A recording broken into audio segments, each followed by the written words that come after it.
Hi everyone, welcome to Spirit Awakening, where we review scriptures, what we have meditated, and we'll be sharing it on this channel, which we call Spirit Awakening 29. Please like and subscribe. Now we go to Genesis chapter number 1, verse number 1. In the beginning, God created heavens and earth. We all understand and we heard these stories from our childhood, and we know that everything that was created by God, and God was there before the beginning was created. So by this, I'm sure we do quite know and we do quite see it clearly that it was God that brought the heavens into existence, and it was God who brought the earth into existence. It was God. Now I need you, maybe if you can just hold the part where it was God who brought everything into existence. Trust me, you might get the understanding of what I'm saying. It was God who brought everything into existence. Now we have got John verse number 1. You see, in John, it explains something very simple. It says, in the beginning was the Word, and the Word was with God, and the Word was God, and the Word was God. Remember, I asked you to keep the part of God. God is the one who have decided to create the heavens. He is the one who have decided to create the earth. It's God. He has decided to begin something. And then we also have got here in John chapter number 1 where it is explaining that in the beginning was God. So the beginning was with God. And John chapter 1 says, in the beginning was God. In the beginning was God. Genesis chapter 1, God created. John chapter number 1, in the beginning was God, was the Word. So your word that you speak when you talk, it is the beginning. When you speak words, there's a phrase in Jesus where he referred words as spirit.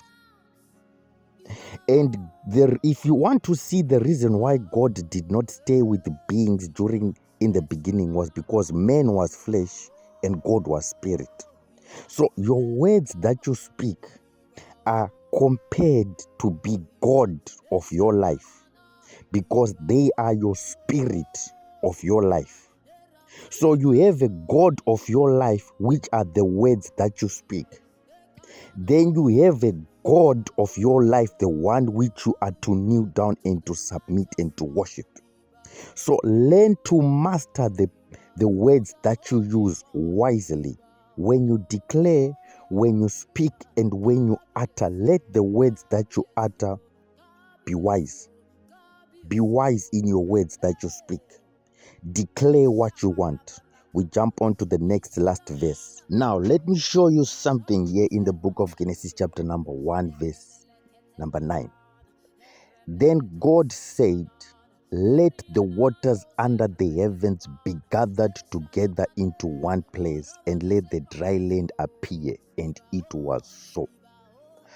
God, in the beginning, he gave an instruction that the waters should gather under the heavens, and the other ones, they allowed the dry place to appear. What do you learn from that? God spoke something and it was so. If Jesus was to tell us that the words that you speak are spirit, that's the reason why many Christians are encouraged to fast, to pray, and to meditate, so they can allow their spirit being to grow and become more manifest.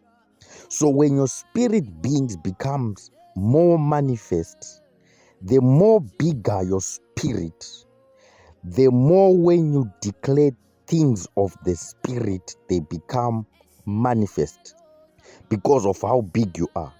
God is the biggest. He declares something and it happens as he says it.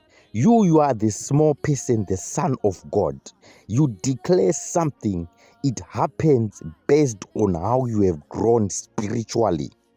Because Jesus said the words that you speak, they are spirit. So the level of your spirit will determine the outcome of the words that you will declare. Thank you so much to whomsoever have listened to this message. Please like, subscribe, and share.